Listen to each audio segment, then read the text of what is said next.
안면윤곽 상담을 오신 분들이 여러 질문을 하십니다. 혹시 안면윤곽 상담 시 질문을 딱 하나만 할 수 있다면 무엇을 물어봐야 할까요? 그런데요, 이 질문을 반드시 의사에게 해야 하는 놀라운 이유가 있습니다. 의사들은 사실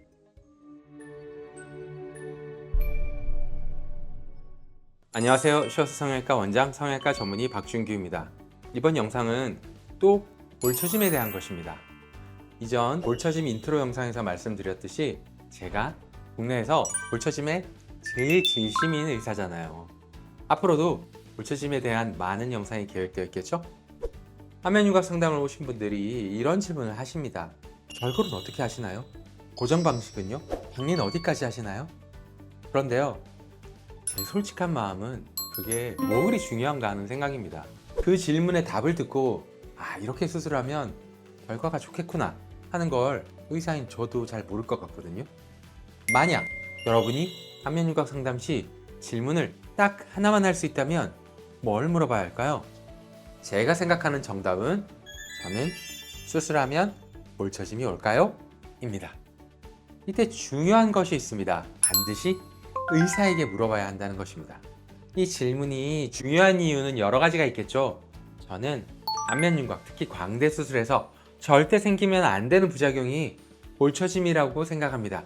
그 이유에 대해서는 앞으로도 자세히 설명드릴 기회가 많겠지만 간단하게 말씀드리면 광대를 볼처짐이 없게 축소해야 얼굴이 더 작아 보이고 더 예쁜 얼굴선이 되기 때문입니다. 뼈를 더 줄이려다 볼처짐이 생기면 마치 바람 빠진 풍선처럼 예쁜 라인은커녕 오히려 얼굴이 더 커 보일 수도 있어요. 진짜로요. 광대를 볼처짐 없이 줄이는 건 정말 고난이도 수술이에요. 그래서 광대를 볼처짐 없이 축소할 수 있다면 다른 면에서는 어렵지 않게 좋은 결과를 얻을 수 있다고 생각합니다. 그런데 이 질문을 의사에게 해야 하는 놀라운 이유가 있습니다. 사실 의사들은 대부분 그 답을 이미 알고 있습니다. 즉, 대부분의 의사들은 자신의 수술법으로 수술을 하면 볼처짐이 올지 속으로는 알고 있습니다. 그리고 의사들은 여러분 생각보다 거짓말을 잘 못합니다. 왜냐하면 말에 책임이 따르거든요. 만약 제가 어떤 분을 보고 이분은 수술하면 좀 처지겠는데 싶은데 그분이 저한테 딱 볼처짐이 올까요? 하고 물으면요, 전혀 안 옵니다 라고 자신 있게 말하기 어렵습니다. 그렇다면 여러분이 의사의 입장이 되어 봅시다. 뭐라고 대답할까요? 대부분의 의사들은 돌려서 말합니다. 예를 들면 이런 식이죠. 뼈가 줄면 살은 어느 정도 처지기 마련입니다. 연기를 하니까 약간의 처짐은 어쩔 수가 없어요.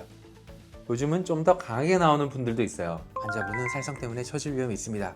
그러니까 수술 후에 안면 거상을 해야 합니다. 이런 말들 결국엔 이렇게 들리죠. 제 수술법은 볼처짐 옵니다. 그러니까 이 질문에 답을 들으면 의사의 마음속은 어떤지 짐작할 수 있습니다. 중요한 것은 수술법입니다. 수술법 자체가 한계가 있다면 아무리 손재주가 좋고 숙련된 의사가 수술을 해도 볼처짐은 옵니다. 그래서 볼처짐을 예방하기 위해 중요한 건 볼처짐이 오는 방식으로 수술하는 의사를 피하는 것이죠. 실제 케이스를 볼까요?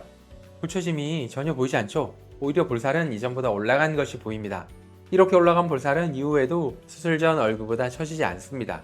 안면윤곽 수술을 고민하는 여러분에게 상담이란 그저 수술 설명 듣는 자리가 아닙니다. 여러분의 소중한 얼굴을 맡길 사람을 뽑는 면접입니다. 면접 준비 철저히 하셔야죠. 날카로운 질문으로 합방 면접을 하세요. 저는 자신 있게 말씀드립니다. 볼처짐은 안 옵니다. 오늘 영상 도움이 되셨나요? 다음에 더 재미있는 영상으로 찾아뵙겠습니다. 구독, 좋아요, 알림 설정 부탁드릴게요. 감사합니다.